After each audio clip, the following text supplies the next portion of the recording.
15년 전 교회 창립 50주년 때 우리는 오성교회의 비전을 선포했습니다. 별 5개짜리 교회, 5-star church. 오성교회는 무엇입니까? 왜 우리는 오성교회를 꿈꿉니까? 첫째로 오성교회란 성경에서 가르쳐주는 가장 성경적인 교회이기 때문에 그렇습니다. 오늘 본문을 보면 한 율법사가 예수님께 이렇게 묻습니다. 선생님, 율법 중에서 가장 중요한 게 뭡니까? 주님은 아주 간단하게 대답하셨습니다. 내 마음을 다하고 목숨을 다하고 뜻을 다하여 주 너희 하나님을 사랑하라 하셨으니 이것이 크고 첫째 되는 계명이요. 둘째는 그와 같으니 내 이웃을 내 몸과 같이 사랑하라 하셨으니 이 두 계명이 온 율법과 선지자의 강령이니라. 별 4개짜리 특급 호텔과 별 5개짜리 초특급 호텔 차이는 크기 혹은 부대 시설의 차이가 아니라 서비스의 질의 차이라고 합니다. 아무리 큰 호텔이라 할지라도 서비스의 질이 떨어지면 5개가 될 수 없고, 작은 호텔이라도 서비스의 질이 우수하면 얼마든지 초특급 호텔이 된다는 겁니다. 뿌띠크 호텔이라는 게 있습니다. 룸수가 별로 몇 개 되지 않는 데에도 불구하고 6개짜리가 나오기도 했습니다. 이 서비스라는 말이 중요합니다. 영어 단어에서는 대략 2가지 단어로 풀고 있습니다. 서비스, 첫째는 예배입니다. 한마디로 말해서 우리가 신앙인들이 하나님을 섬기는 행위, 그것을 우리는 서비스, 예배라고 표현합니다. 서비스의 두 번째 의미가 있습니다. 봉사라는 뜻이죠. 서비스 차지, 그러면 봉사료 하는 거죠. 사람을 섬기는 행위를 우리는 봉사라고 표현합니다. 다시 말하면 서비스란 말은 하나님을 향해 말할 때에는 예배가 되고, 사람을 향해 말할 때에는 봉사와 섬김이 됩니다. 한마디로 말해서 오성교회란 하나님께 최상의 예배를 드리고 사람들을 최선으로 섬기는 교회를 말합니다. 그래서 오성교회, 5-star church라는 이름은 사실은 5-star hotel, 5성 호텔이라는 말에서부터 취해진 세속적인 이름인 게 틀림이 없지만 분명한 것은 가장 성경적인 이름이라는 사실입니다. 다시 말해서 건물의 크기에 상관없이, 사람들이 얼마나 모이는지 상관없이 하나님께 최상의 예배를 드리고, 그리고 이웃을 향하여 최선의 섬김을 이루는 교회를 우리는 오성교회라고 부릅니다. 30만 명이 모여도 서비스의 질이 형편없다면 그건 오성교회가 될 수 없습니다.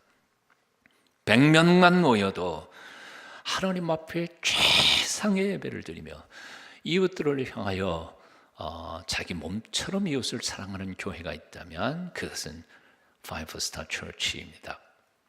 마치 정삼각형이 일변의 길이가 1cm가 됐든 1m가 됐든 1km가 됐든 상관없이, 사이즈에 상관없이 정삼각형인 것과 같습니다. 그렇습니다. 우리는 이런 교회를 꿈꿉니다.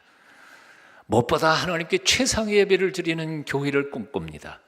우리 위에 하나밖에 없는 아들까지도 기꺼이 내어주시는 하나님 아버지 앞에 우리의 혼을 다하여, 우리의 최선을 다하여, 우리의 재능을 다하여, 우리의 재물과 돈을 총동원해서 하나님이 받으실 만한 온전한 예배를 드리기를 꿈꾸는 것이 바로 우리 교회입니다. 동의하세요? 그러려면요, 기억하셔야 됩니다. 예배 늦으면 안 돼요.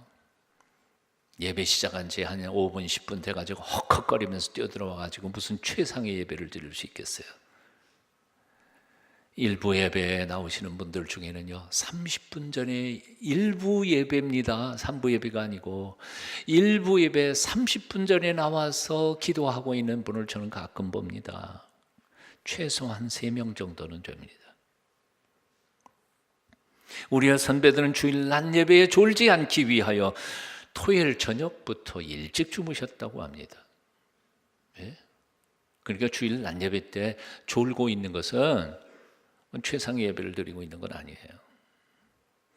우리의 선배들은 비싼 옷은 아닐지라도 자신의 옷 중에서 제일 깨끗하고 좋은 옷을 골라서, 그리고 정성껏 다림질을 해서 입고 오셨습니다. 우리 집은 가난한 집이었죠. 별로 부자 아니었는데, 그래서 우리 어머니는 항상 토요일 저녁이면 하얀 고무신을 깨끗하게 닦아 놓으세요. 뽀득뽀득하게 말려놓고는 주일날 아침에 입고 가셨어요. 우리 선배들은 주일 전에 은행을 찾아가가지고 제일 빳빳한 돈으로, 깨끗한 돈, 액수는 상관없어요. 빳빳한 돈으로 잘 챙겨가지고 봉투에 넣어서 이름 써서, 그리고 하나님 앞에 예물 드렸습니다. 오늘 우리들의 생각을 보면 우리는 정성이 기들여지지 않아요. 우리의 선배들이 그 아름다운 헌신과 예배하는 자세를 우리는 회복해야 할 줄로 믿습니다. 지난날 우리가 그렇게 못했다 할지라도 창립 65주년을 맞는 오늘 이 아침에 나의 예배 태도, 예배의 자세, 예배의 마음 새롭게 다지시기를 축원합니다. 그런가 하면 우리는 이웃과 사회와 나라와 세상을 최선으로 섬기는 교회를 꿈꿉니다. 이웃을 내 몸처럼 사랑하는 교회, 이웃을 위하여 하나님께서 주신 재능과 재물과 지식과 재주를 아끼지 않고 함께 나누는 교회. 경주의 어느 부자는 그렇게 말했다 그러죠. 우리 집 주변에 백리 안에 굶어 죽는 사람 없도록 해라. 우리 가물의 수치다. 대단한 거 아닙니까? 동순교회 주변에 백리는 못 된다 하더라도 한 4km 이내에 그래도 학교 못 가는 아이인지 굶어 죽는 사람이란지 아프고 괴로운 사람들은 없었으면 좋겠습니다. 그럴 만한 능력과 힘을 우리 동순교회에 갖췄으면 좋겠습니다. 그런 사랑의 열정을 우리 교인들이 가졌으면 좋겠습니다. 신자들뿐만 아니라 불신자들까지도 서슴없이 교회에 찾아와서 위로받고 세임을 얻는 교회, 이 세상 어느 누구나 와서 찢기고 상한 마음을 치료받을 수 있는 사랑이 풍성한 그런 교회를 우리는 꿈꿉니다. 동의하시면 아멘. 하영조 목사님 평소에 사랑해 주시던 젊은 목사 부부들을 불러가지고는 가끔씩 가서 쉬던 곳이 있었습니다. 알로에 마임 회사원들 수련장이었습니다. 언젠가 한번 처음 가보고는 제가 감동을 받은 게 한 가지가 있었습니다. 알로에 마음 회사 그 수련장 입구에 들어가는데 그 표가 걸려 있더라고요. 여러분 알로에 마임 화장품 회사 표 아세요? 한번 따라해 보십시오. 하나님을 기쁘시게 사람을 기쁘게. 사실은 우리 교회 표는 바로 거기서 따왔어요. 세상에 돈 버는 회사도 이런 꿈이 이렇게 선하고 아름다운데 돈 그것을 위해서 세우는 게 아니라 하나님을 기쁘시게 해드리는 회사, 그리고 사람들을 기쁘게 만드는 그런 회사 만들었으면 좋겠다 그러고 알로에 마임을 하다가 보니까 지금 돈도 제대로 잘 버는 것 같아요. 돈 버는 회사도 이 정도의 꿈을 꾸고 표를 만드는데 도대체 한국 교회들이 얼마나 이기적이고 얼마나 세속적이고 얼마나 자기 중심적이고 개교회주의에 빠져서 남을 돌아볼 줄 모르는가 속이 상합니다. 요즘에 문제가 된 어떤 교회의 교인들이 그런다고 말합니다. 야, 우리 교회 문제를 왜 너희들이 소리쳐? 그 교회가 한 50명 모이는 교회란 말도 안 해요. 안 해요. 뭐든지. 그러나 그 교회가 총회장 출신의 목사님이 계시고, 그리고 그 교회가 한국 교회에 미치는 영향이 엄청나기 때문에 잘못 그 교회가 결단하면 한국 교회가 다 욕먹고, 그리고 수많은 전도 대상자들이 다 그거 하나 때문에 교회에 나오기를 포기해버릴 일들이 있기 때문에 고민을 하고 있는 거죠. 자기 교회가 결정하는 그 결정이 얼만큼 사회적인 영향력을 미칠지도 깊이 생각해 보지도 않고 이기적으로 결단하는 것, 이건 결코 하나님이 원하시는 건 아니지 않느냐 하는 거예요. 그게 성경적이냐 아니냐 그런 거 따지기 전에 종교개혁의 핵심은 말씀으로 돌아가는 것입니다. 예수님께서 66권 전체의 말씀을 한마디로 요약한 오늘 본문의 말씀으로 돌아갑니다. 오늘 우리는 두렵고 떨리는 마음으로 그 명령을 받아 마음을 다하고 목숨을 다하고 뜻을 다하여 하나님을 사랑하고 이웃들, 내가 만나는 모든 이들, 그들이 신앙인이든지 아니든지 상관없이 모든 이들을 내 몸처럼 사랑하는 성숙한 예수님의 제자들로, 성숙한 그리스도인들로 살아가게 되시기를 축원합니다. 한번 따라해 보시겠습니다. 하나님을 기쁘시게, 사람을 행복하게, 세상을 아름답게. 우리가 오송교회를 꿈꾸는 두 번째 이유가 있습니다. 오송교회는 성경적 교회일 뿐만 아니라 최선을 다하는 교회이기 때문에 그렇습니다. 우리가 믿는 하나님은 최고의 하나님이십니다. 하나님을 제대로 만나본 사람들, 하나님을 온전히 섬기면서 그 은혜 가운데 살아본 사람들은 항상 한결같이 이렇게 외쳤습니다. 여호와여, 신중의 주와 같은 분이 누구 있습니까? 이스라엘 하나님 여호와여, 상천하지에 하늘 꼭대기 땅 아래에 주와 같은 신은 없나이다. 이스라엘 하나님 여호와여, 천지에 주와 같은 신이 없나이다. 주와 같은 신이 어디 있으리까? 세상에 하나님 같은 분은 없습니다. The best of best, 최고 중에 최고의 하나님, 비교할 수 없습니다. 어머니 뱃속에서부터 교회 다닌 사람들은 모를 거예요. 비교할 대상이 없으니까요. 그러나 저같이 어머니 뱃속에서 불공 듣고 어머니 100일 기도해가지고 태어난 저는 하나님이 얼마나 위대한 분인지 알아요. 제가 다니던 절은 굉장히 컸습니다. 의리의리했습니다. 법당이요. 제가 최초로 나아간 교회는, 우리 고향 교회는 정말 조그맸습니다. 의자도 없었고요, 마룻바닥이에요.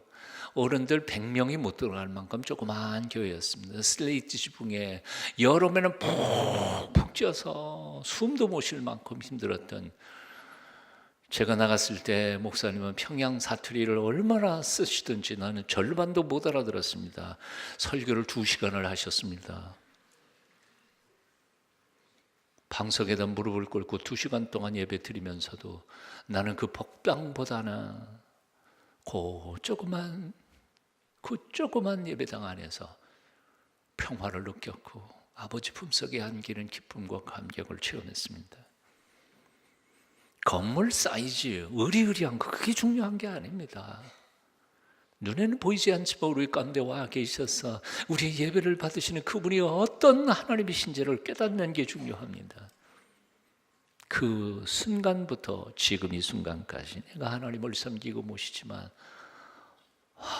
그분이 그야말로 우리 복음성가처럼 한 번도 저를 실망시킨 적이 없으신 그분이, 위대한 그분이 최고의 하나님 좀 똑바로 알았으면 좋겠습니다. 그런데 그 최고의 하나님이 우리에게 선물을 주시는데요, 최고 하나님이 시시한 거 주시겠어요? 최상의 선물을 주셨습니다. 제일 첫 번째 요거요. 요거보다 더 소중한 게 있어요, 세상에? 목숨보다, 생명보다 소중한 건 없어요. 그런데 이 삶의 기회를 하나님이 우리에게 주셨습니다. 이것만 주신 게 아니라 우리 육신의 생명이 끝나는 마지막 순간에도 또 영생을 살 수 있는 영생까지도 선물을 주셨습니다. 그런데 그 영생의 선물을 주시는데 어떻게 주셨어요? 천사 1명 죽인 것도 아니고 어린 양 1마리 잡은 것도 아니고 천사장을 죽인 것도 아니고 당신의 하나밖에 없는 외아들 예수 그리스도를 십자가에 높이 달아 죽이시고 나 같은 것을 그분이 아들로 삼으시고 딸로 삼으시고 구원 백성 삼아 주셨다는 거예요. 이것처럼 엄청난 선물이 어디 있어요? 게다가 그 하나님은 지금도 최상의 선물을 주신다고요. 로마서 8장 28절에 보니까 하나님을 사랑하는 사람들, 곧 그 뜻대로 부르심을 입은 사람들을 위하여 하나님께서는 지금 이 순간에도요, 모든 것 합해서 제일 좋은 것 만들어 가고 계십니다. 아멘. 제일 좋은 거 만들어 가고 계시는 하나님, 시시한 하나님이 아니에요. 최고의 하나님이 최고의 선물들을 우리에게 지금 이 순간에도 베풀어 주고 계신다고요. 그런데 그 하나님이요, 우리에게 뭘 요구하시는 줄 알아요?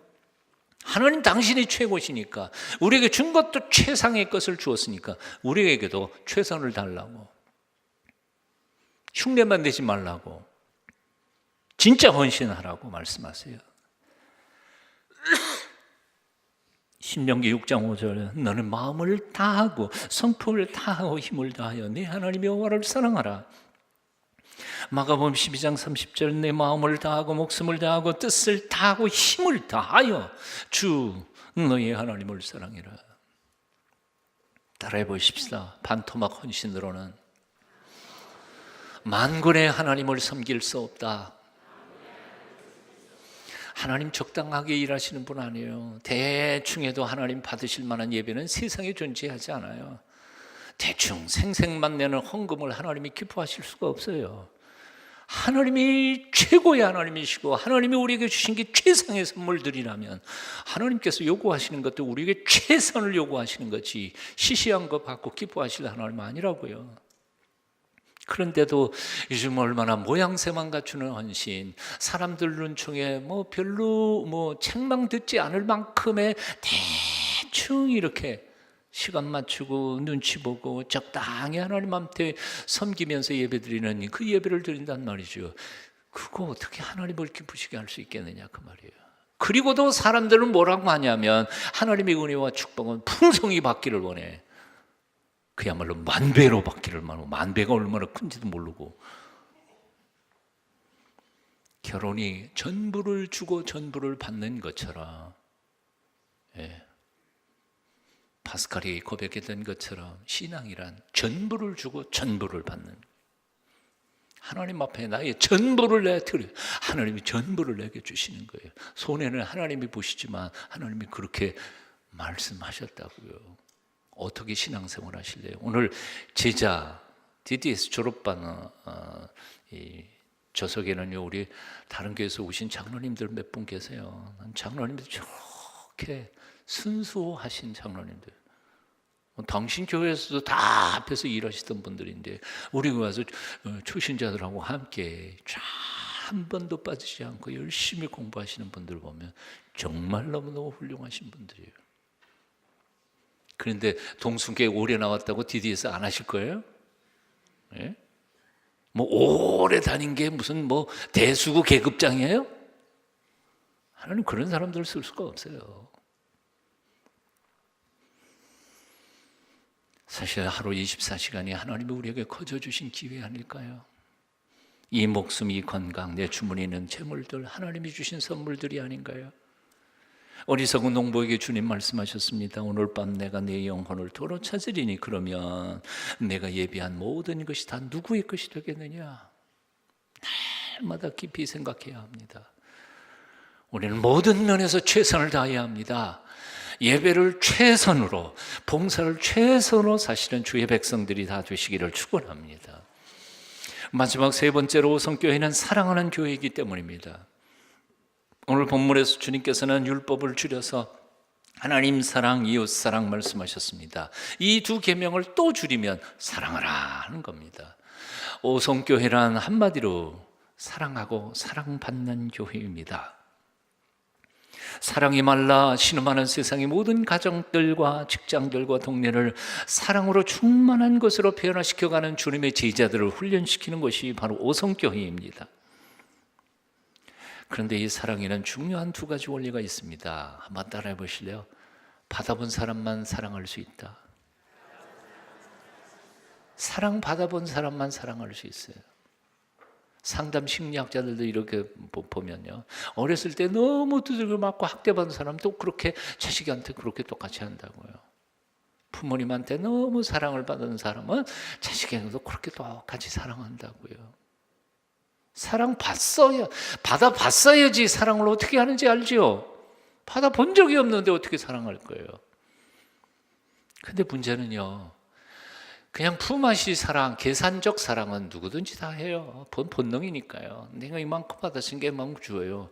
근데 성경에서 말하고 있는 것은 그런 계산적 품앗이 혹은 욕망으로 사랑하는 사랑, 본능으로 사랑하는 사랑이 아니라 아가페의 사랑이기 때문에요.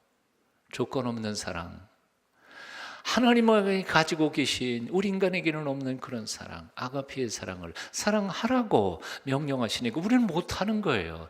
그래서 이 사랑을 하려면 제일 먼저 뭐예요? 그 사랑 받아봐야 돼요. 맛을 봐야 돼요. 십자가의 사랑을 내 가슴속에 경험하지 않고는 내가 십자가의 사랑으로 다른 사람을 사랑할 수 없어요.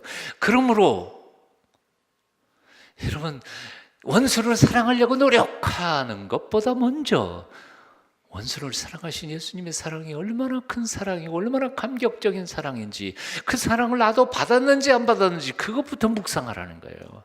십자가를 묵상하고 십자가 앞에 나아가 주님께서 나를 얼마나 죽도록 사랑하셨는지를 배우고 익히고 깊이 묵상하고 그 사랑이 내 가슴속에 풍성하게 쏟아지도록 믿음의 관을 넓게 열라는 거지요. 내가 받으면 사랑할 수 있어요. 다른 본래 발광체가 아닙니다. 빛을 못 발아요. 하지만 밤중에 보면 달이 빛이 환하게 비치죠. 어떻게 된 겁니까? 태양빛을 달이 받아가지고 밤중에 우리 지구에 있는 우리에게 비춰주는 거죠. 우리도 마찬가지예요. 우리는 본래 아가페의 사랑은 없는 사람들이에요. 이기적인 사랑, 본능적 사랑만 가득한 사람들이에요. 그러나 사랑의 태양이신 예수 그리스도 십자가의 사랑이 내 속에 충분히 쪼여오면 나를 그렇게 지겹게 미워하고 복수하려 하는 그 사람까지도 사랑할 수 있는 능력이, 은혜가 우리 속에 차고도 넘칠 줄로 믿습니다. 사랑 먼저 받으라고요. 묵상하라고요. 정말 주님이 그렇게 나를 사랑하셨습니까? 정말 죽도록 그렇게 저를 사랑하신 게 맞습니까? 정말입니까? 하나님은 사랑이십니다. 그래서 하나님의 사랑을 가지고 사랑 못할 사람은 세상에 아무도 없습니다. 예수님 안에서는 원수도 친구가 됩니다. 시기 질투도 미움도 다 눈 녹듯이 녹습니다. 그래서 우리는 뭣도 모르고 이렇게 찬송 부르잖아요. 산천도 초목도 새 것이 되었고 죄인도 원수도 친구로 변한다. 새 생명 얻는 자 평화를 맛보니 주님을 모신 맘 새 하늘이로다. 영생을 맛보며 주 안에 살리라. 오늘도 내일도 주와 함께 살리라. 이 축복이 여러분과 함께 하시기를 축원합니다. 먼저 받으세요. 먼저 받으세요. 받으려면 사모해야 돼요. 두 번째 사랑의 원리가 있습니다. 구체적이어야 한다는 겁니다. 사랑은 입으로만 하거나 추상적으로만 생각하는 사랑은 진짜 사랑이 아닙니다. 고린도전서 13장의 사랑은 뭐라 그랬습니까? 아주 구체적입니다. 사랑은 오래 참는 거다, 온유한 거다, 자랑하지 않은 거다, 교만하지 않은 거다, 무례하게 행동하지 않는 것이다, 자기 유익을 구하지 않고 성내지 않은 것이다, 악한 것 생각하지 않고 모든 것 참아주고 믿어주고 바라며 견디는 것이다. 이것처럼 구체적인 사랑의 정의가 어디 있어요? 말로만 하지 말자는 거예요. 예수님께서는 세상에 계실 때 자기 사람들을 사랑하시되 끝까지 사랑하셨다고 요한복음 13장 1절 말씀합니다. 제가 듣기 제일 싫어하는 게 하나 있어요. 그러면서도 동의할 수밖에 없는 게 하나 있어요. 뭔지 아세요? 한 번 해병은 영원한 해병. 듣기 싫어요. 나 해병 안 갔다. 해병대 안 갔거든요. 근데 가만히 생각하면 지들끼리 해병 하면서 뭐 이런 것 같아. 근데 우리 교회에서는 그거 한번 받아들이는 게 좋겠다 그런 거 생각이 들었어요. 옆에 있는 사람한테 이렇게 말해요. 한 번 동숭이는 영원한 동숭인.